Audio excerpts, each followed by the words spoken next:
Warahmatullahi wabarakatuh. Alhamdulillah alladzi arsala rasulahu bil huda wa dinil haq liyudhhirahu ala dini kullihi wa kafa billahi shahida.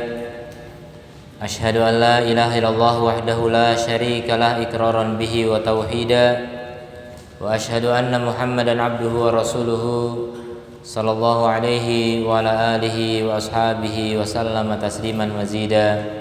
Amma ba'd. Ikhwatil kiram rahimani Allah wa iyyakum.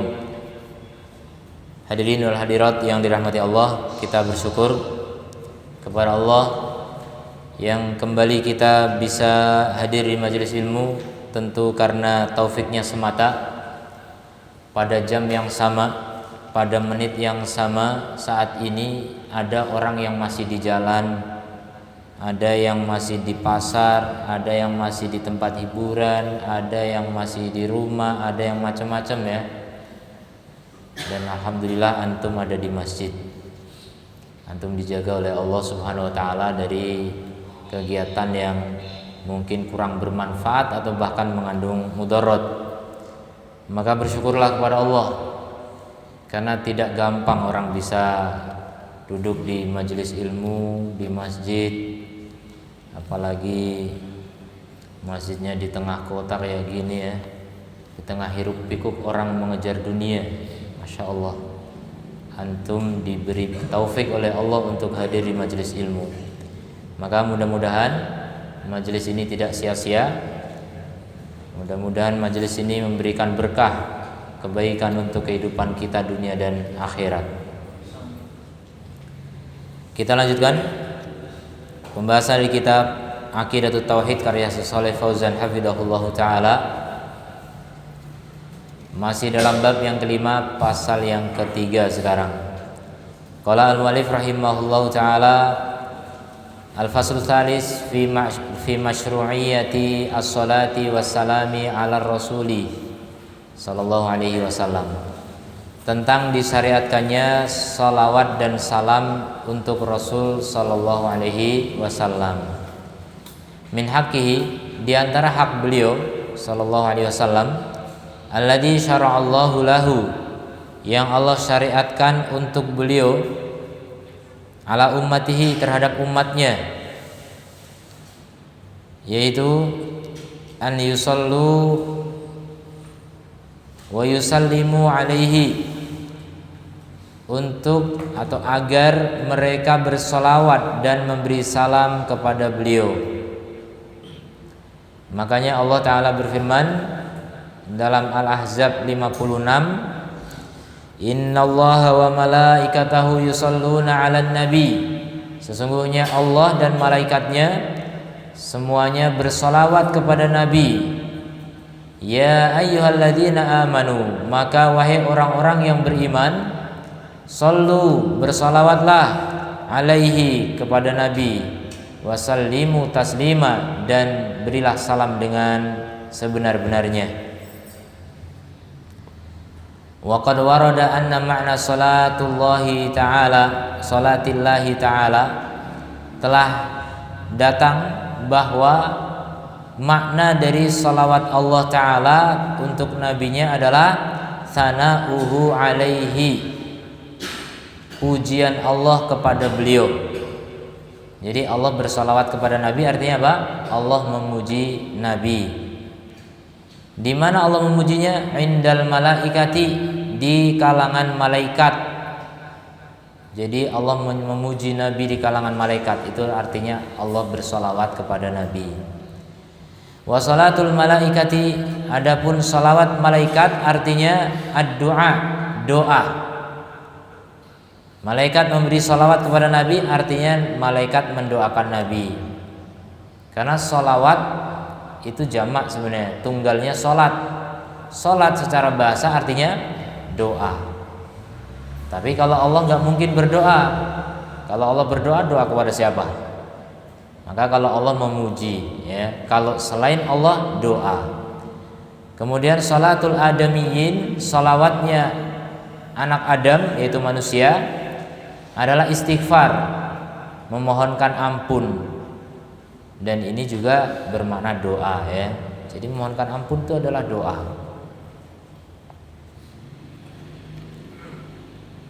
Ini keterangan ini diantaranya datang dari Abul Aliyah yang diriwayatkan oleh Al-Imam Al-Bukhari di dalam sahihnya. Wa qad akhbarallahu subhanahu, dan Allah mengkhabarkan fi hadil ayah, dalam ayat Al-Ahzab 56 ini, an manzilati abdihi wa nabiyhi, tentang kedudukan hamba dan nabinya, fil mala'il a'la, di kalangan penduduk atas, di kalangan penduduk atas atau alam atas, di atas langit sana. Jadi Allah menceritakan kepada para malaikat tentang kedudukan nabinya. Allah memujinya kepada mereka, di kalangan mereka. Bi annahu yuthni alaihi, bahwasanya Allah memujinya indal malaikatil muqarrabin, di kalangan malaikat yang didekatkan kepada Allah. Wa annal malaikat tusalli alaihi, dan juga Allah mengkhabarkan bahwa malaikat pun bersolawat untuk Nabi sallallahu alaihi wasallam. Tsumma, maka kemudian amara ta'ala, Allah memerintahkan ahlal alamis sufli, penduduk alam bawah, bukan bawah sadar, alam bawah saja. Alam atas di atas langit, alam bawah di bumi. Jadi kalau alam langit sana sudah pada bersalawat kepada Nabi, tinggal sekarang alam bawah diperintahkan Allah untuk bersalawat kepada Nabi. Betapa mulianya Nabi kita sallallahu alaihi wasallam. Dimuliakan di alam atas, di alam bawah semuanya. Kalau alam atas semuanya para malaikat semuanya, tapi kalau alam bawah hanya orang-orang yang beriman dan bertakwa. Tidak semua orang mau bersolawat kepada Nabi sallallahu alaihi wasallam. Maka beruntunglah orang-orang yang mau bersolawat kepada Nabi, karena mereka menyamai perbuatan Allah dan para malaikat. Ini luar biasa. Sama seperti Allah menyebutkan tentang keutamaan ahli ilmu. Kata Allah dalam Ali Imran, syahidallahu annahu la ilaha illa huwa wal malaikah wa ulul ilmi qaiman bil qisti. Allah bersaksi tidak ada sembahan yang benar kecuali Dia sendiri, dan juga malaikat dan orang-orang yang berilmu. Mereka juga menjadi saksi keesaan Allah Ta'ala. Coba lihat, ini menunjukkan mangkobah ya, keutamaan ahli ilmu. Mereka disejajarkan persaksiannya bersama Allah dan malaikat. Allah bersaksi, malaikat bersaksi, ahli ilmu juga bersaksi. Maka kalau mau terangkat kedudukan kita, bisa bersaksi atas keesaan Allah, jadilah ahli ilmu. Gimana biar jadi ahli ilmu? Tidur, belajar. Kalau mau jadi ahli ilmu tidak boleh nganggur, tidak boleh malas, harus belajar, semangat, gigih, penuh dengan ambisi untuk bisa meraih derajat para ulama. Ini derajat luar biasa nih. Nggak ada makhluk lain yang diangkat seperti para ulama, nggak ada. Para ulama itu siapa? Ya para rasul, para nabi, para siddiqin, itu ulama.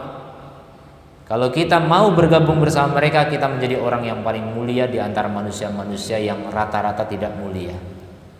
Jadi manusia mulia itu bukan dengan mengejar duit, bukan ambisi kepada tahta dan jabatan, pangkat, derajat di mata manusia, bukan. Sekarang orang merasa mentereng kalau habis wisuda atau sedang wisuda, foto gitu, keren gitu kan, fotonya dipajang di ruang tamu, besar-besar, diupload di medsos, gaya bangga. Padahal nggak ada apa-apanya tuh di sisi Allah, biasa aja, nggak ada apa-apanya. Yang istimewa bagi Allah ahli ilmu, walaupun nggak diwisuda, walaupun nggak dipajang fotonya, ada ahli ilmu itu dari dulu, para sahabat, para tabiin, para tabiut tabiin yang mengikuti para sahabat tentunya, yang mereka betul-betul mendalami agama Allah, yang mereka rela meninggalkan tidurnya demi ilmu, rela meninggalkan kesenangan dunia demi ilmu, rela meninggalkan gemerlapnya dunia demi ilmu. Itu orang-orang yang mulia di sisi Allah Ta'ala. Dan alangkah langkanya hari ini, alangkah sedikitnya mereka hari ini. Ya, orang yang mau ngaji saja bisa kita lihat, bisa kita hitung dengan jari dibanding dengan yang sholat isya tadi. Banyak mana? Ya jelas banyak yang sholat isya. Ada separuhnya enggak ini? Enggak ada ya.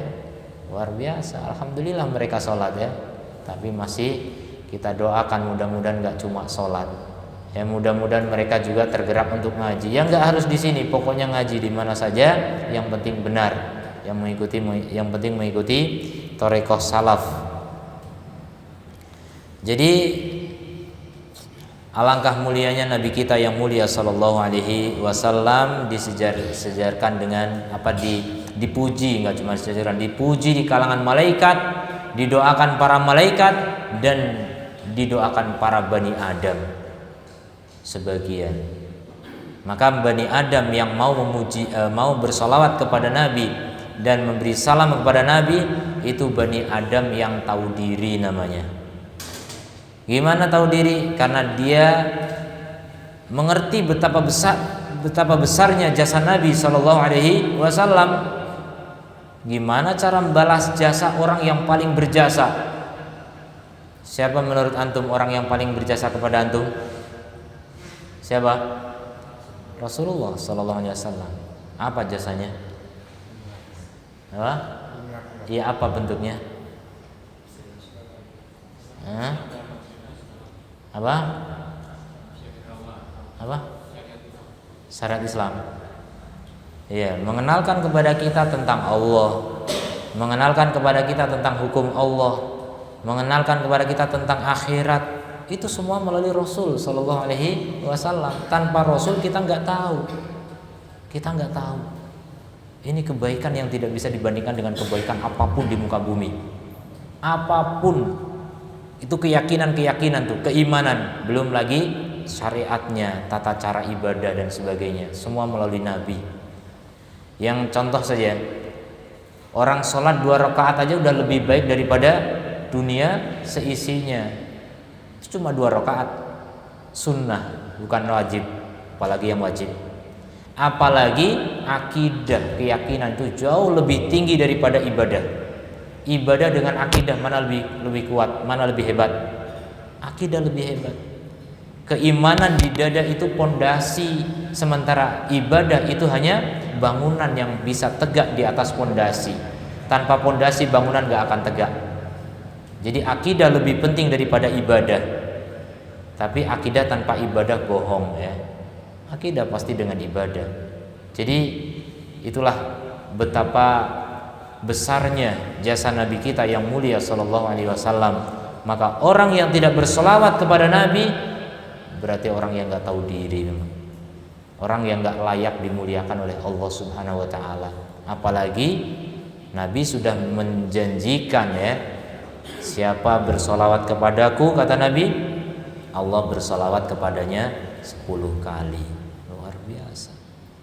Diberi solawat oleh Allah artinya dia apa? Dipuji juga di kalangan malaikat. Masya Allah, seperti Nabi dong. Ini luar biasa ya. Makanya kita ini kalau mau dipuji juga oleh Allah di kalangan malaikat, banyak solawat kepada Nabi Sallallahu Alaihi Wasallam. Termasuk banyak zikir juga akan dipuji oleh Allah di kalangan malaikat.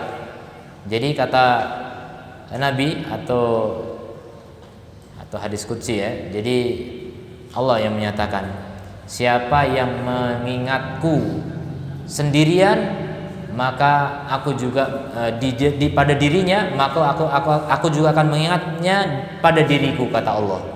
Siapa yang mengingatku di kalangan kumpulan orang, aku akan mengingatnya di kumpulan yang jauh lebih baik, malaikat. Allah juga menyebut kita di kalangan malaikat kalau kita mengingat Allah di tengah-tengah manusia. Nah itulah ya, fadilah yang luar biasa bagi orang yang berzikir. Termasuk orang yang duduk di majelis zikir, majelis ilmu. Kata Nabi apa? Wa dzakarahumullahu fi man indah. Allah sebut-sebut nama mereka yang ada di majelis dzikir, majelis ilmu, di kalangan orang, di kalangan malaikat yang ada di sisi Allah. Allah sebut-sebut nama kita, insya Allah. Ya, disebut fulan bin fulan, fulan bin fulan, terkenal di tengah malaikat. Walaupun di dunia mungkin kita nggak ada yang kenal, tidak masalah. Yang penting terkenal di langit. Itulah orang mulia sejati. Ya, itulah pemenang sejati. Kemudian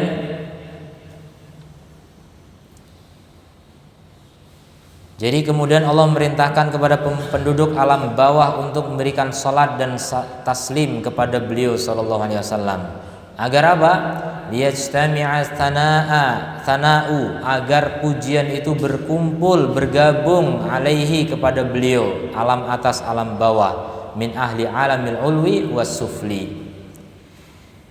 Dan makna wasallimu tasliman, dan berilah salam dengan sebenar-benarnya, yaitu hayyuhu bitahiyatil Islam.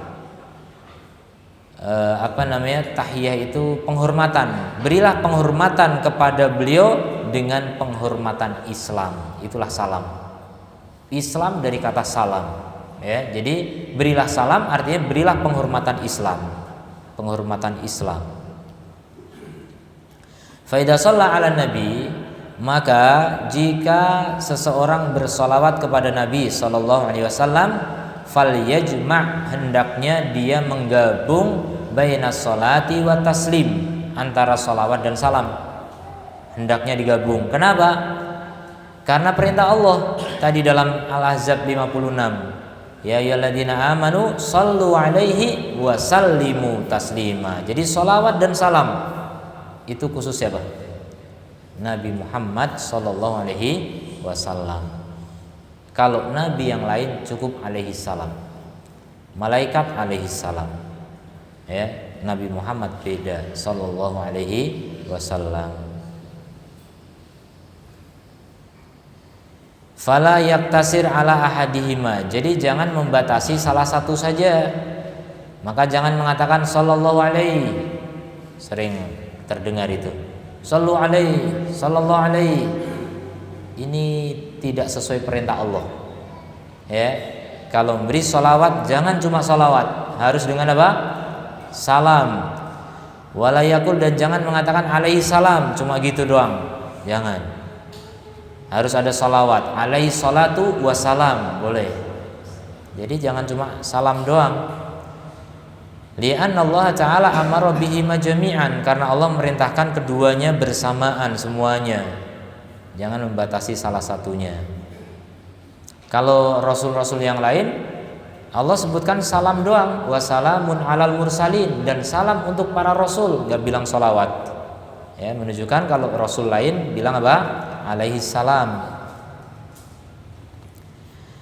Wa tusra'u salat alaihi, dan disyariatkan salawat kepada beliau sallallahu alaihi wasallam fi mawatin, di beberapa tempat, yata'akkadu talabuha fiha, yang diperkuat tuntutannya pada tempat-tempat itu. Artinya kita salawat setiap waktu, setiap tempat bagus. Tapi ada beberapa waktu atau beberapa tempat atau beberapa kondisi dituntut untuk bersolawat lebih tinggi, lebih kuat perintahnya atau tuntutannya. Ya, jadi di beberapa kondisi tertentu atau tempat atau waktu tertentu itu lebih ditekankan lagi untuk bersolawat. Imma wujuban, baik wajib, jadi ada yang wajib, wa imma istihbaban muakkadan, atau sunnah tapi sunnah muakkadan. Jadi tidak sunnah biasa. Kalau sembarang waktu sunnah biasa, sunnah yang ya sunnah biasa gitu. Adapun di beberapa waktu khusus maka sunnahnya sunnah apa? Muakkadah. Ya, istihbab muakkadan. Disebutkan oleh Ibnu Qayyim rahimahullah dalam kitab beliau Jala'ul Afham. Ini kitab Jala'ul Afham membahas tentang sholawat, itu tebal, bahas sholawat saja. Jadi dijelaskan panjang lebar seputar sholawat kepada Nabi Sallallahu Alaihi Wasallam. Ada beliau menyebutkan 41 tempat yang sangat ditekankan untuk bersolawat. Tapi di sini tidak disebutkan ya, silahkan dirujuk di kitab Jala'ul Afham. Bada'aha biqaulihi, beliau memulai dengan perkataannya al-mautinul awal, tempat yang pertama, wa huwa ahammuha, dan dia yang paling penting, wa akaduha, dan yang paling ditekankan, yaitu apa? Fis sholati fi akhiri tasyahud, di dalam sholat di akhir tasyahud itu harus baca sholawat. Sebagian ulama mengatakan dia wajib, sebagian lagi sunnah, dan wajib yang lebih pas insyaallah. Waqad ajma'al muslimun, jadi kaum muslimin telah sepakat, ijma', tidak ada perbedaan pendapat tentang disyariatkannya sholawat di tasyahud akhir, terutama yang nggak ada perselisihan. Waqtalafu fi wujubihi fiha, tapi mereka berbeda pendapat tentang wajibnya, apakah wajib atau tidak. Tapi disyariatkan sepakat. Berarti kalau nggak wajib apa? Sunnah. Jadi pendapat ada dua, antara wajib dan sunnah. Tsumma dzakara minal mawatin, kemudian beliau menyebutkan di antara tempat-tempat sholawat yang ditekankan. Jadi di sini dinukil sebagian saja ya, tidak 41 yang disebutkan Ibnul Qayyim. Yaitu akhirul kunut, di akhir kunut itu juga dianjurkan sholawat. Kemudian wafi al-khutab, di khutbah-khutbah, baik khutbah Jumat atau Aidain, 2 hari raya, al-istisqa, ini juga ada khutbahnya ya. Termasuk juga khutbah kusuf, gerhana matahari atau bulan, itu juga ada khutbahnya. Maka dianjurkan sholawat di dalam khutbah itu. Kemudian wa ba'da ijabatil muadzin, setelah menjawab muadzin. Jadi kita kalau dengar adzan, tirukan, itu ada ibadah 5 kali dalam sehari. Kita mendengar adzan kan 5 kali kan sehari. Itu kalau adzannya cuma satu masjid ya, kalau beda masjid beda-beda bisa lebih. Jadi sekali kita dengar adzan, sekali itu kita punya ibadah yang luar biasa ya. Ada 5 ibadah, diantaranya apa? Mendengarkan adzan ibadah. Kemudian yang kedua, menirukan, itu juga ibadah. Kemudian yang ketiga, memberi sholawat kepada Nabi setelah itu. Kemudian yang keempat, mengucapkan dzikir setelah adzan. Siapa yang mengucapkan dzikir itu, doa di dalamnya, maka akan diberi syafaat oleh Nabi sallallahu alaihi wasallam. Ibadah yang kelima, berdoa. Karena antara adzan dengan iqamah ada doa mustajab. Secara khusus setelah adzan. Sesaat setelah adzan, setelah kita baca dzikir adzan khusus, silakan lanjutkan dengan doa. Itu lebih utama dibanding menjelang iqamah, lebih utama setelah adzan. Tapi sampai iqamah pun tidak masalah antum mau doa. Terus salat qobliyah gimana? Antum salat qobliyah lebih bagus lagi, karena di dalam salat qobliyah juga bisa berdoa. Jadi itu doanya di dalam salat, doanya ketika sujud. Banyak sekali faktor penunjang untuk terkabulnya doa. Ya, ini ibadah adzan yang sehari 5 kali, kemudian dalam satu adzan ada 5 ibadah tadi, banyak diremehkan oleh sebagian kita ya. Coba kalau diamalkan, itu 5 kali 5 berapa? 25 sunnah Nabi ditinggalkan, sayang. Sehari. Kalau setahun kali 350 hari, berapa banyak tersia-siakan pahala. Kalau umur kita 80 tahun nggak pernah mengamalkan sunnah ini, kan sangat rugi. Jadi jangan sampai kita di akhirat banyak menyesal karena tidak maksimal dalam menjalankan ajaran agama atau tuntunan Nabi sallallahu alaihi wasallam. Kemudian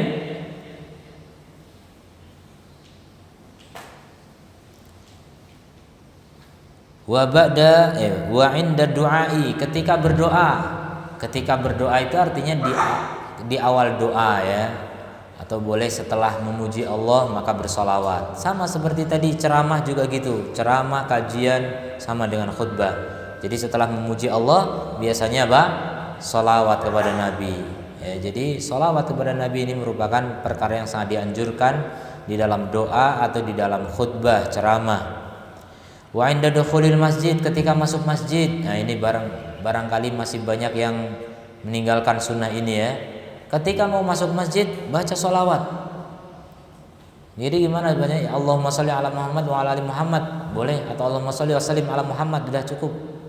Minimal itu ya, Allahumma sholli wa sallim ala Muhammad, itu minimal. Allahumma sholli wa sallim ala Muhammad. Kemudian doa masuk masjid. Ya, itu sangat ditekankan. Ini tempat-tempat yang ditekankan. Kemudian wal khuruj minhu, ketika keluar dari masjid, ya, Allahumma sholli wa sallim ala Muhammad. Allahumma inni as'aluka, Allahumma aftahli ababa, Allahumma inni as'aluka min fadlika wa simni minasyaitonir rajim. Boleh ya ketika keluar dari masjid. Jadi kalau kita biasa mengamalkan sunnah-sunnah Nabi, hidup kita itu penuh dengan ibadah. Kita akan menjadi ahli dzikir, khusus sunnah-sunnah dzikir ya. Coba Nabi mengajarkan dzikir-dzikir itu di tempat apa saja? Hampir semua tempat ada dzikirnya. Hampir semua kegiatan ada dzikirnya, ya. Berarti banyak sekali kita berzikir. Maka kalau kita ingin menjadi ahli dzikir, coba amalkan dzikir-dzikir ajaran Nabi. Enggak perlu torekot-torekot lain ya. Torekot Nabi itu yang terbaik. Dan itu ahli dzikir sejati. Kenapa? Karena dzikirnya enggak cuma pas duduk menghadap kiblat, enggak. Sedang jalan pun ada dzikirnya. Ya, sedang naik kendaraan ada dzikirnya, ketika naik, ketika turun, ketika datar, semua ada dzikirnya. Ketika hujan, ketika macam-macam semua ada dzikirnya. Ketika pagi, ketika petang, ketika malam, ketika mau tidur, ketika bangun tidur, ketika terjaga, ketika pakai baju, ketika melepas baju, ketika makan, ketika minum, ketika selesai, ini semua ada dzikirnya. Keluar rumah, masuk rumah, keluar masjid, masuk masjid, semua ada dzikirnya. Coba, ini banyak ditinggalkan oleh kebanyakan kita. Padahal dulu waktu TK udah diajari. Apa TK apa? Ya, kalau TK-nya TK biasa mungkin hanya diajari lagu-lagu daerah ya. Balonku ada 5. Tapi kalau antum TK-nya yang Islami gitu kan, diajari dzikir, diajari doa, diajari hafal Quran, hadis dan sebagainya. Kemudian wa inda dzikrihi sallallahu alaihi wasallam, ketika mengingat Nabi atau menyebut Nabi. Jadi antum yang menyebut sendiri atau antum mendengar orang menyebut nama Nabi, antum bersolawat. Nah, itu sangat ditekankan. Bahkan Nabi mengatakan termasuk orang yang bakhil ya, orang yang bakhil, man dzukirtu indahu wa lam yusolli alayya, adalah orang yang aku disebut di sisinya dan dia tidak bersolawat kepadaku. Itu orang pelit namanya. Pelit pada siapa? Kepada diri sendiri ya. Dia merugikan dirinya sendiri sebenarnya. Kemudian tsumma dzakarahu rahimahullah, kemudian beliau menyebutkan asamarat, buah-buahan al-hasilah yang dihasilkan dari salat kepada Nabi. Salat maksudnya salawat ya. Salawat kepada Nabi sallallahu alaihi wasallam. Apa buahnya? Apa hasilnya? Fadzakara fiha arba'ina faidah. Beliau menyebut 40 faedah. Nah, di sini diantaranya. Di sini cuma 5 ya. Jadi kalau mau lebih lengkap silakan baca kitab aslinya ya, Jala'ul Afham, dan ini sudah diterjemahkan juga kitabnya. Kemudian apa saja itu? Minha, oh di sini ada 6 ya. Imtithalu amrillahi subhanahu wa ta'ala. Orang yang bersolawat berarti dia melaksanakan perintah Allah subhanahu wa ta'ala. Orang melaksanakan perintah Allah berarti apa dia? Ibadah. Dan orang ibadah berarti apa? Diridhoi Allah, diberi pahala, disiapkan surga, dijauhkan neraka. Itu keutamaan luar biasa. Kemudian yang kedua, wa minha husulu asyri sholawat minallah, dihasilkan 10 sholawat dari Allah ya. Jadi orang yang bersolawat 1 kali dapat 10. Silakan sebanyak mungkin ya biar dapat kelipatan 10 dari Allah Ta'ala. Kemudian yang ketiga, rajau ijabati doa idza qaddama amamahu. Diharapkan doanya terkabul jika dia mendahulukan sholawat di depan doanya. Jadi doa yang didahului sholawat lebih mudah terkabul insyaallah. Kemudian yang berikutnya, annaha sababun li syafaatih. Dia menjadi sebab untuk mendapatkan syafaat Nabi sallallahu alaihi wasallam idza qarranaha, khususnya jika digandengkan dengan bisu'alil wasilah lahu, meminta wasilah bagi Nabi Muhammad sallallahu alaihi wasallam. Kapan itu? Selesai mendengar adzan, itu kita minta wasilah untuk Nabi. Allahumma rabb hadhihi da'wati tammah was salatil qa'imah ati Muhammadanil wasilata wal fadilah wab'athu maqaman mahmudanil lati wa'adta. Dah sampai situ. Nah sebelum itu kan sholawat. Tadi dianjurkan sholawat ketika mendengar adzan. Selesai menirukan adzan kita bersolawat. Setelah sholawat baca doa itu. Maka siapa yang bersolawat ditambah doa tadi, dia halat lahu syafaati, halal baginya syafaatku. Kemudian berikutnya, annaha sababun, dia merupakan sebab li ghufrani dzunub, untuk diampuninya dosa-dosa. Antum enggak bilang Allahumma firli, antum enggak bilang astaghfirullah, tapi bilang Allahumma sholli ala Muhammad wa sallim alaihi, maka antum diampuni dosa. Berarti bisa menggantikan istighfar nih. Sholawat dengan istighfar mana lebih utama? Sholawat lebih utama. Kenapa? Karena sholawat itu ingat Allah, sholawat ingat Nabi, sholawat mendoakan Nabi, dan di situ ada pengampunan dosa. Lengkap. Istighfar cuma pengampunan dosa. Sholawat banyak sekali ya. Makanya ya perbanyak sholawat ya. Jadilah orang yang senantiasa bersholawat kepada Nabi SAW. Termasuk waktu yang sangat diutamakan untuk sholawat, tadi belum disebutkan ya, mungkin di kitab Jalalaul Afham ada ya, insyaallah ada. Yaitu waktu hari Jumat atau malam Jumat. Silahkan perbanyak sholawat kepada Nabi Sallallahu Alaihi Wasallam.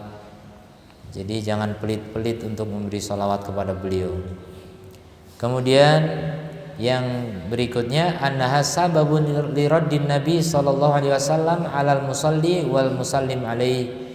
Sholawat kepada beliau termasuk sebab jawaban Nabi. Nabi menjawab sholawat kita. Ya. Nabi menjawab salawat kita. Setiap ada orang bersalawat, ruh Nabi dikembalikan ke jasad, dan jasad Nabi bersama ruhnya menjawab salawat kita. Masya Allah, luar biasa. Terus antum mikir gimana caranya? Antum gak usah mikir, itu urusan Allah ya. Antum gak akan mampu mencerna itu. Gimana kalau 1000 orang bersalawat? Gimana setiap saat? Berarti ruhnya bolak-balik terus. Itu pikiran antum, gak usah dipikir ya. Karena itu alam gaib, hanya Allah yang tahu. Kemudian fasalawatullahi wassalamu ala hadan nabiyil karim. Selesai fasal yang ketiga. Sekarang masuk fasal yang keempat. Fi fadli ahlil bait wa ma yajibu lahum min ghairi jafa'in wala ghuluwin.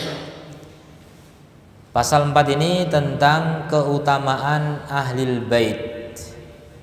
Ahli itu orang khusus, al-bait itu rumah, ahli khususnya orang rumah. Maksudnya rumah Nabi sallallahu alaihi wasallam. Wa ma yajibu lahum, dan apa kewajiban terhadap mereka, untuk mereka. Jadi kalau kita tahu keutamaannya, berikutnya kewajiban kita terhadap mereka apa? Min ghairi jafa, tanpa meremehkan, wala ghulu, dan tanpa berlebihan. Karena khairul umuri awsatuha, kata Nabi, sebaik-baik perkara adalah yang pertengahan, tidak meremehkan, tidak berlebihan. Meremehkan kurang dosa, berlebihan juga kelewat, itu juga dosa. Ahlul bait adalah, nah ini pahami siapa itu ahlul bait. Hum alun nabi, mereka adalah keluarga Nabi sallallahu alaihi wasallam, alladzina yang mereka itu harumat alaihim as-shadaqatu, haram atas mereka zakat. Jadi sedekah di sini maksudnya apa? Sedekah wajib, yaitu zakat. Jadi zakat itu tidak boleh dimakan oleh Nabi dan keluarganya. Nah, keluarga yang nggak boleh makan zakat itulah disebut ahlul bait, ahlu baitin Nabi Sallallahu Alaihi Wasallam. Jadi haram bagi mereka zakat. Bahkan walaupun anak kecil, pernah Hasan atau Husain tiba-tiba ngambil kurma, dia langsung masukkan ke mulut makan. Padahal itu kurma bagian dari harta zakat. Maka kemudian Nabi pun mengatakan kih, disuruh keluarkan. Bahkan dimasukkan tangan Nabi, diambil. Ini tidak halal untuk keluarga Muhammad, begitu kata Nabi. Adalah anak kecil, masih belum paham, tapi dididik oleh Nabi bahwasanya ini enggak halal bagi keluarga Muhammad. Nah, itulah ahlul bait. Tapi belum jelas juga siapa saja mereka, dirinci di sini. Wahum alu Ali, mereka adalah keluarganya Ali bin Abi Thalib. Karena Ali adalah sepupu Nabi. Jadi keluarga Nabi enggak cuma keturunan Nabi, ya. Bukan Nabi seketurunannya doang, bukan. Tapi apa? Termasuk kanan kiri, paman dan seterusnya, seketurunannya semua itu masuk ahlul bait. Kita lihat perinciannya. Keluarga Ali, kemudian keluarga Ja'far, kemudian keluarga Aqil, kemudian keluarga Abbas, kemudian Banul Harith ibni Abdul Muttalib. Ya, itu diantara keluarga Nabi, seketurunan mereka semuanya disebut ahlul bait atau alul bait. Jadi alul bait itu asalnya ahlul bait, haknya diganti menjadi hamzah menjadi alu. Boleh. Itu perubahan bahasa. Kemudian termasuk keluarga Nabi adalah azwajun Nabi, istri-istrinya Nabi. Kalau yang tadi semuanya itu ada hubungan darah. Kalau istri Nabi tidak ada hubungan darah. Semata-mata hubungan apa? Pernikahan. Ternyata itulah keutamaan, ya. Allah yang berikan keutamaan itu, sekedar menikah dengan Nabi statusnya sebagai keluarga Nabi Sallallahu Alaihi Wasallam. Nah, mereka punya keutamaan tersendiri. Nah, ini yang unik pada agama Syiah, ya. Agama Syiah itu kan ngakunya memuliakan keluarga Nabi, tapi mereka menghinakan istri-istri Nabi. Itu unik. Makanya itu agama lain, ya, bukan Islam. Jadi istri-istri Nabi itu adalah keluarga Nabi. Kemudian juga banatihi, anak-anak Nabi, ya. Nabi punya anak perempuan yang hidup, yang laki-laki meninggal. Itu juga termasuk ahlul bait. Hal ini berdasarkan firman Allah dalam surat Al-Ahzab ayat 33. Innama yuridullahu liyudhiba ankum ritsa ahlal bait. Allah hanya menginginkan untuk menghilangkan dari kalian najis dari ahlil bait, ya, kotoran dari ahlil bait. Wa yutahhirakum tadhira, dan membersihkan kalian dengan sebersih-bersihnya. Berkata Al-Imam Ibnu Katsir rahimahullah ta'ala mengomentari ayat ini, tsummal ladzi la yashukku fihi, kemudian yang tidak diragukan di dalamnya, la yushakku fihi, tidak diragukan di dalamnya, man tadab bukan yushakku, ya, yashukku benar. Yashukku fihi man, di situ fa'ilnya man. Tidak ragu di dalamnya orang yang tadabbarul Quran, mentadaburi Al-Qur'an, anna nisa'an nabi, bahwa istri-istri Nabi sallallahu alaihi wasallam dakhilatun fi qaulihi ta'ala, mereka masuk, semuanya masuk ke dalam firman Allah taala, innama yuridullahu liyudhiba ankumur ritsa ahlal bait wa yutahhirakum tadhira. Begitu kata Ibnu Katsir. Jadi istri Nabi masuk ke dalam ahlul bait. Dan ini tidak diragukan lagi bagi orang yang mentadaburi Al-Quran. Kenapa? Karena konteksnya tadi berbicara tentang istri-istri Nabi. Fa inna siyaqal kalam ma'ahunna, karena konteksnya kalam itu bersama mereka, sedang bahas keluar istri Nabi. Walihada qala ba'da hada kulli, oleh karena itu Allah berfirman setelah semua ini dalam ayat yang ke-34-nya, wadkurna ma yutla fi buyutikunna, maka sebutlah atau ingatlah apa yang dibacakan di rumah-rumah kalian, min ayatillah, dari ayat-ayat Allah, wal hikmah, dan hikmah ini hadis. Jadi yang dibacakan di rumah kalian berupa ayat dan hadis itu rumah siapa? Kalian di sini siapa berarti? Istri-istri Nabi Shallallahu Alaihi Wasallam. Jadi ayat itu turun di dalam rumah, itu rumah siapa? Ya rumah Nabi. Nggak mungkin rumah yang lain. Rumah Nabi berarti itu rumah-rumah istri Nabi Shallallahu Alaihi Wasallam. Allah merintahkan kepada istri-istri Nabi untuk menyebutkan atau mengingat ayat-ayat yang dibacakan di rumah-rumah kalian. Dan juga hikmah, ya, itu hadis-hadis Nabi, sebutkan, sampaikan kepada orang. Ceritakan ayat-ayat yang turun di rumah kalian. Bahkan ada ayat turun ketika Nabi berada di dalam selimut bersama istrinya, luar biasa. Ayat Allah turun di saat itu. Ini kemuliaan bagi istri Nabi Shallallahu Alaihi Wasallam. Kemudian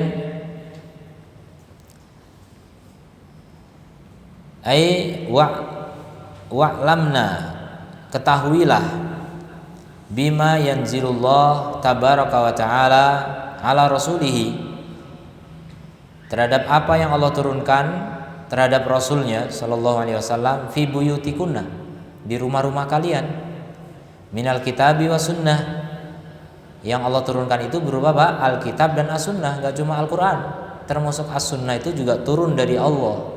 Karena Nabi tidak berbicara dari hawa, tapi apa? Wahyu. Semua sunnah Nabi itu wahyu.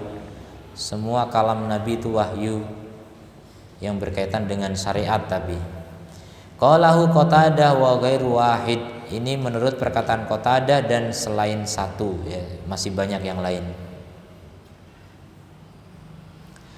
Wadkurna hadin nikmah, maka ingatlah nikmat ini, allati khassastunna, yang kalian dikhususkan, biha, dengannya, min bainin nas, di antara semua manusia. Jadi kalian para istri Nabi punya kekhususan nikmat ini, wahyu turun di rumah kalian, orang muslim yang lain tidak. Annal wahya yanzilu fi buyutikunna, bahwasanya wahyu turun di rumah-rumah kalian, duna sairon nasi, bukan di rumah manusia yang lain. Wa Aisyah as-Siddiqah, Aisyah radhiyallahu anha as-Siddiqah bintu as-Siddiq radhiyallahu anhuma, ulahunna bihadin nikmah, adalah yang paling utama, ya, terhadap nikmat ini. Yang paling banyak turun ayat itu di Aisyah radhiyallahu anha, hadis juga demikian. Wa akhassuhunna, dan yang paling spesial di antara mereka, min hadir rahmah al-amimah, dari mendapatkan kasih sayang yang merata ini dari Allah Ta'ala. Fa innahu lam yanzil ala Rasulillahi sallallahu alaihi wasallam, karena sungguhnya tidak turun kepada Rasulullah sallallahu alaihi wasallam al-wahya, yanzilu al-wahyu, berarti al-wahyu fi firashim ra'atin siwaha, tidak pernah turun wahyu kepada Rasul di dalam atau pada ranjang wanita selain Aisyah. Masya Allah, di ranjangnya Aisyah wahyu turun saat Rasul berada di ranjangnya. Kama nassa ala dzalika salawatullahi wa salamuhu alaihi, sebagaimana itu diungkapkan oleh Nabi sallallahu alaihi wasallam. Wa qala ba'dul ulama, sebagian ulama berkata, li'annahu lam yatazawwaj bikron siwaha. Ini alasan, ya, ulama bisa membuat alasan-alasan kenapa kok turunnya di ranjang Aisyah. Sebagian mengatakan karena Nabi tidak menikahi gadis kecuali Aisyah. Ini keutamaan di antara keutamaan Aisyah radhiyallahu anha, satu-satunya gadis yang dinikahi Nabi. Walam yanam ma'aha rajulun fi firashiha siwahu, karena apa? Tidak ada seorang pun yang tidur bersama Aisyah diranjangnya kecuali Nabi Shallallahu Alaihi Wasallam karena gadis. Yang lain udah pernah tidur dengan laki-laki lain gitu karena janda. Yuridu annaha lam tatazawwaj ghairahu. Maksudnya Aisyah ini tidak pernah menikah dengan selain Nabi Shallallahu Alaihi Wasallam. Fanasaba, maka cocok antukhassasa bihadil maziyah, untuk dikhususkan dengan keistimewaan ini. Wan tufrida bihadil martabah al aliyah, dan untuk disendirikan dengan martabat yang tinggi ini. Walakin akan tetapi idza kana azwajuhu min ahli baitihi, akan tetapi jika istri-istri Nabi termasuk ahli baitnya Nabi sallallahu alaihi wasallam, fa qarabatuhu ahaqqu bihadi tasmiyah, maka kerabat beliau tentu lebih berhak mendapatkan nama ini, yaitu ahli bait. Jadi kalau istri Nabi saja disebut ahlul bait, karena sebutan ahli bait itu di ayat ini ya, Al-Ahzab 33. Nah, sementara Al-Ahzab 33 ini berkaitan dengan istri-istri Nabi. Kalau istri-istri Nabi disebut ahlul bait, tentu kerabat Nabi lebih berhak mendapatkan nama itu. Jadi justru kerabat Nabi disebut ahlul bait itu cuma diikutkan kepada istri-istri Nabi. Yang paling duluan disebut ahlul bait siapa? Istri Nabi. Ya makanya orang Syiah ini aneh. Mereka menganggap ahlul bait cuma kerabat Nabi, sedangkan istri Nabi bukan ahlul bait. Bahkan istri Nabi yang paling dicintai itu disebut Al-Baqarah. Siapa? Aisyah radhiyallahu anha disebut Al-Baqarah. Jadi ketika Allah perintahkan kepada Bani Israel, carilah Al-Baqarah, sembelihlah Al-Baqarah, maksudnya suruh nyembelih Aisyah. Kan kurang ajar. Itulah orang-orang Syiah yang memang bukan orang Islam.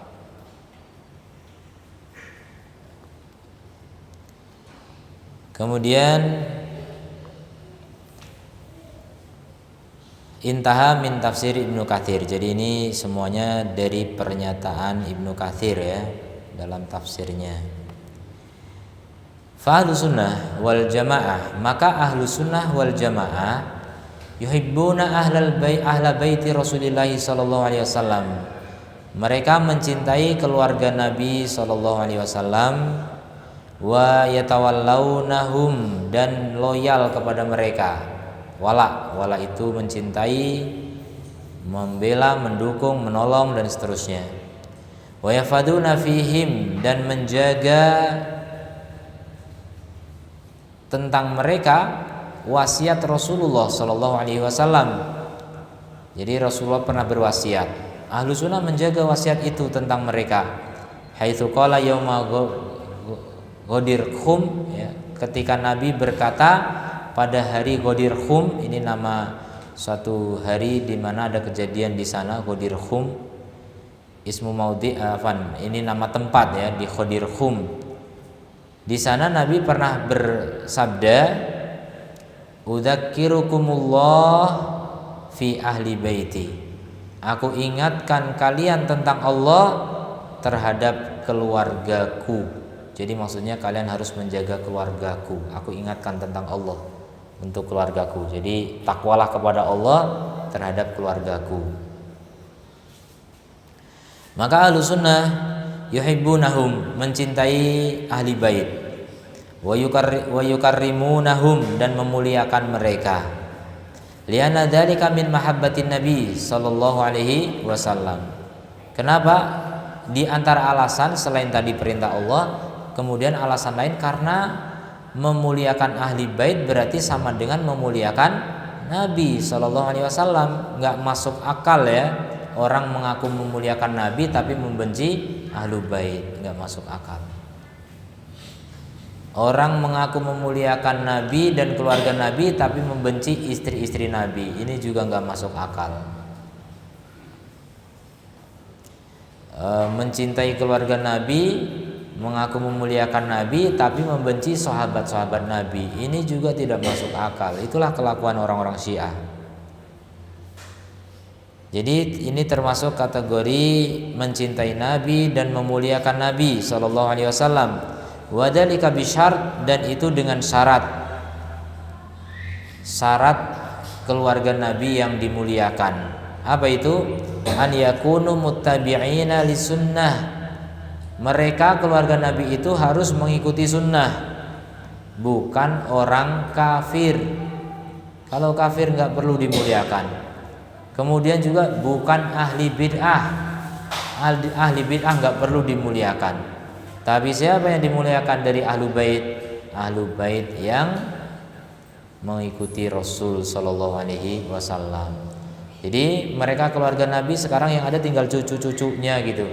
Kalau cucu Nabi kemudian menentang ajaran Nabi, ini berarti melecehkan kakeknya sendiri dan tidak layak untuk dimuliakan.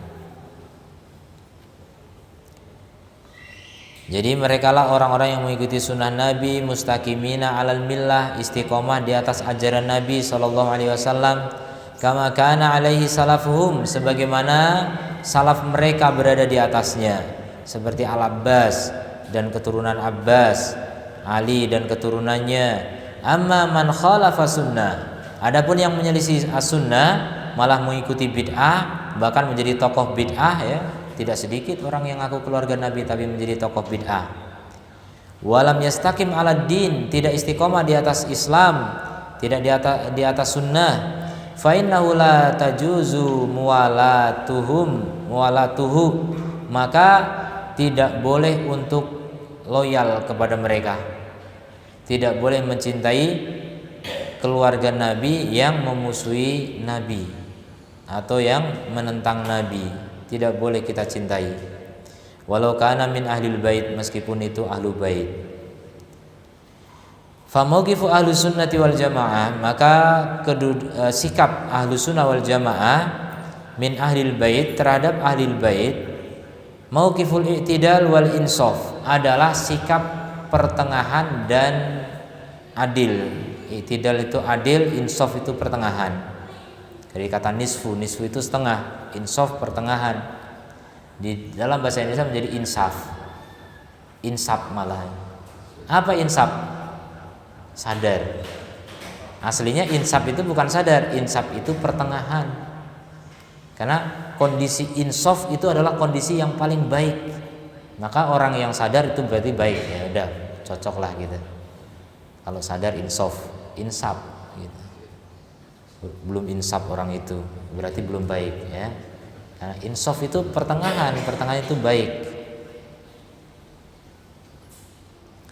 Ya tawallawna ahlad din. Jadi yang pertengahan adalah mereka wala terhadap ahli agama, wal istiqomah minhum, dan yang istiqomah di antara mereka. Jadi kalau orang enggak istiqomah enggak layak untuk dimuliakan. Musuh Allah, musuh Rasul, bagaimana mau dimuliakan? Makanya Allah bilang apa? La tajidu qauman yu'minuna billahi wal yaumil akhir yuwaduna man hadallaha wa rasulah. Kamu tidak akan dapati orang yang beriman pada Allah dan hari akhir mereka mencintai musuh Allah dan Rasulnya. Gak bisa. Kalau orang yang mencintai musuh Allah itu tidak beriman, ya, tidak beriman. Karena kalau musuh Allah ya wajib kita benci. Wa yatabarrauna mimman khalafa sunnah, dan juga ahlussunnah itu wajib berlepas diri. Barok itu membenci, menjauhi orang-orang yang menyelisih as-sunnah walaupun keluarga Nabi. Wan harafa 'anid din, dan menyimpang dari agama. Walau kana min ahlil bait, meskipun dia ahli bait. Jadi begitu cara beragama yang benar ya. Jangan gara-gara ini keluarga Nabi pokoknya dimuliakan 100%. Ini kebiasaan jahiliyah begitu. Enggak melihat mana benar mana salah. Yang penting keturunan orang baik pasti baik. Enggak ada kepastian. Enggak ada jaminan kalau keturunan Nabi pasti masuk surga, enggak ada. Sekarang ada yang berani jamin. Saya keluarga Nabi, pokoknya kalau kamu masuk surga harus ikut saya. Kurang ajar ini ya, tidak dibenarkan seperti itu. Nabi sendiri nggak jamin keluarganya semua masuk surga. Abu Lahab itu keluarga Nabi, paman Nabi. Tapi apa? Neraka. Abu Thalib paman Nabi, bahkan membela Nabi, tapi apa? Neraka. Jadi tidak setiap keluarga Nabi itu surga. Dan kebetulan memang Allah sudah contohkan ya tokoh-tokoh neraka dari keluarga Nabi Shallallahu Alaihi Wasallam. Fa inna kaunahu min ahlil bait, maka keberadaan dia sebagai ahli bait, wa min qarabatir rasul, dari kerabat Rasul Shallallahu Alaihi Wasallam, la yanfa'uhu syai'an, enggak ada manfaatnya baginya sama sekali. Hatta yastakima, sampai dia itu istiqomah ala dinillah, di atas agama Allah. Faqad rawa Abu Hurairah, telah meriwayatkan radhiyallahu anhu, qala, beliau berkata, qama Rasulullah sallallahu alaihi wasallam hina anzala alaihi, Rasulullah berdiri ketika turun kepada beliau, wa andir ashiratakal aqrabin, berilah peringatan kepada keluargamu yang terdekat. Jadi Nabi mulai disuruh dakwah kepada keluarga, ya. Maka ketika turun ayat ini, Nabi berdiri di tengah-tengah keluarganya. Maka beliau berkata, ya ma'syara Quraisy, wahai para Quraisy. Quraisy ini keluarga besarnya, usul ya, kakeknya keberapa enggak tahu. Wahai bangsa Quraisy, atau kalimat yang semisal itu. Ishtaru anfusakum, belilah diri kalian. Maksudnya bebaskan diri kalian. Karena budak itu kalau belum dibeli belum bisa dibebaskan. Beli kemudian merdekakan. Gitu. Kalau orang mau merdekakan beli dulu. Kalau antum yang punya ya sudah tinggal merdekakan. Tapi ini seakan-akan diperbudak orang lain. Maka belilah diri kalian. Maksudnya bebaskan kalian dari api neraka. Jadi kalian sendiri yang membebaskan diri. Kenapa? La ughni ankum minallahi syai'a, karena aku tidak bisa melindungi kalian dari Allah sedikit pun. Kalian sendiri yang menyelamatkan kalian. Tuh lihat, Nabi udah bilang, Nabi nggak bisa menyelamatkan siapa? Quraisy pertama. Lebih khusus lagi Nabi bilang, ya Abbas ibnu Abdul Muttalib, pamannya, wahai Abbas, anaknya Abdul Muttalib, la ugni angka minallahi syai'a, aku nggak bisa menolong kamu dari Allah sedikit pun. Coba lihat, lebih khusus disebutkan. Ya Sofia ammata Rasulillah, wahai Sofia bibi Rasulullah sallallahu alaihi wasallam, la ugni anki minallahi syai'a, aku juga nggak bisa nolong kamu dari Allah sedikit pun. Bahkan yang paling dekat, ya Fatimah binti Muhammad, anak sendiri nih, darah daging sendiri, wahai Fatimah, salini min mali masyiti, mintalah dariku dari hartaku yang kamu mau. Kalau harta aku bisa kasih. Tapi apa kata Nabi? La ughni anki minallahi syai'a, aku nggak bisa nolong kamu dari Allah sedikit pun. Akhirat urusan kamu sendiri. Kalau dunia saya kasih duit. Coba lihat, Nabi pernyataannya seperti itu. Keluarga Nabi yang paling dekat, Fatimah anaknya sendiri, Nabi nggak bisa menyelamatkan. Nabi nyuruh Fatimah menyelamatkan dirinya sendiri. Ya, kalau kafir Nabi nggak bisa menolong. Ini contoh ya, bagaimana orang-orang yang mengagungkan diri sebagai keturunan Nabi seakan-akan sudah punya tiket surga, itu orang-orang yang tertipu sebenarnya. Ya, tidak ada jaminan dari Nabi, tidak ada jaminan dari Allah juga. Ini pernyataan Nabi secara khusus seperti ini. Dan hadis ini diriwayatkan oleh Al-Bukhari, hadis sahih. Kemudian wal hadis, dan hadis, man batta'a amaluhu lam yusri bihi nasabuhu. Siapa yang lambat amalnya, nasabnya enggak bisa mempercepat. Walaupun keturunan Nabi, kalau amalnya jelek ya tetap jelek. Fayatabarra'u ahlus sunnati wal jamaati, maka ahlus sunnah wal jamaah berlepas diri dari thariqah Rawafid, ya, thariqahnya Rafidhah Syiah. Alladzina yughluna fi ba'di ahlil bait, yang mereka melampaui batas hulu terhadap sebagian ahlil bait. Wa yad'una lahum al-isma, bahkan mereka mengklaim ahlil bait ini sebagian mereka, imam-imam mereka maksum, enggak punya dosa sama sekali. Dan juga ahlu sunnah berlepas diri dari thariqahnya Nawasib. Nawasib ini lawannya Syiah, Rafidhah. Gimana Nawasib? Alladzina yansibunal adawata, orang yang memasang permusuhan li ahlil bait, terhadap ahlil bait. Ini berseberangan dengan Syiah al-mustaqimin, ya, menentang ahli bait yang istiqomah. Wa yata'anuna fihim, mencela mereka. Wa min tariqatil mubtadi'ah, Ahlussunnah juga berlepas diri dari semua jalan ahli bid'ah. Wal khurafiyyin, ahli khurafat, alladzina yatawassaluna bi ahlil bait, yang mereka bertawasul dengan keluarga Nabi. Wa yattakhidunahum arbaban min dunillah, dan menjadikan mereka sebagai tuhan-tuhan selain Allah. Fa ahlus sunnati, maka ahlus sunnah fi hadzal bab, dalam bab ini, wa ghairihi, dan bab yang lain, alal manhajil mu'tadil, di atas jalan yang lurus, yang i'tidal, wasiratil mustaqim, sama ini jalan yang lurus, alladzi la ifrata fihi wala tafrita, yang tidak berlebihan di dalamnya dan tidak meremehkan, wala jafaa wala guluwa, tidak meremehkan, tidak berlebihan, sama ini ya. Fi haqqi ahlil baiti, di dalam haknya ahlil bait dan juga selain mereka. Wa ahlul bait al-mustaqimun, dan ahli bait yang istiqomah, yungkiruna al-ghuluwa fihim, pasti mengingkari sikap berlebihan terhadap mereka. Wa yatabarrauna minal gulat, mereka berlepas diri dari orang-orang yang ekstrim, yang gulu dalam menyanjungnya. Faqad harraqa Amirul Mukminin, bahkan Amirul Mukminin Ali bin Abi Thalib telah membakar orang-orang yang apa? Gulu, berlebihan dalam menyanjung Ali bin Abi Thalib, bahkan sampai mengatakan Ali itu Tuhan. Ya, dibakar di dalam api. Wa qarrahu Ibnu Abbas, dan perbuatan Ali menghukum mereka diakui oleh Ibnu Abbas radhiyallahu anhuma, ala qatlihim, untuk membunuh mereka, setuju untuk dibunuh, tapi kalau dibakar Ibnu Abbas enggak setuju, ya. Lakin yara qatlahum bisayf, tapi Ibnu Abbas maksudnya mereka dibunuh dengan pedang, bukan dibakar, badalan minat tahrik. Wa talaba Ali radhiyallahu anhuma Abdullah ibni Saba, talaba Ali radhiyallahu anhuma Abdullah ibni Saba. Jadi Ali mencari Abdullah bin Saba, pimpinan Syiah, pencetus Syiah, Ra'sal Gulat, jadi pimpinannya orang ekstrim, liyaqtulahu, untuk membunuhnya. Lakinnahu haraba wakhtafa, tapi dia lari ke Mesir dan bersembunyi. Akhirnya enggak ketangkap, ya.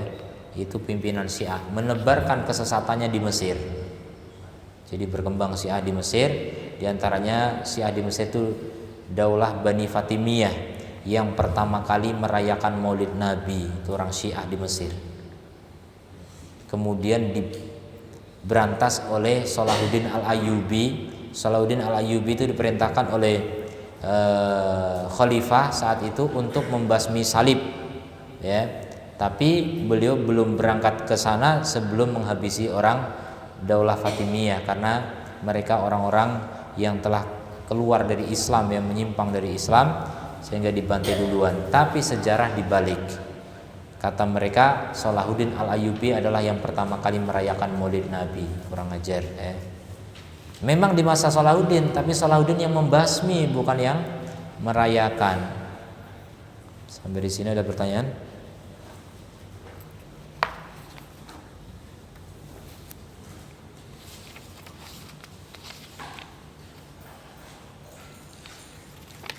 Bismillah Ustaz, apakah salawat yang sering disebutkan oleh sebagian orang-orang yang hampir mirip seperti lagu dan kadang diiringi rebana termasuk salawat kepada Nabi SAW?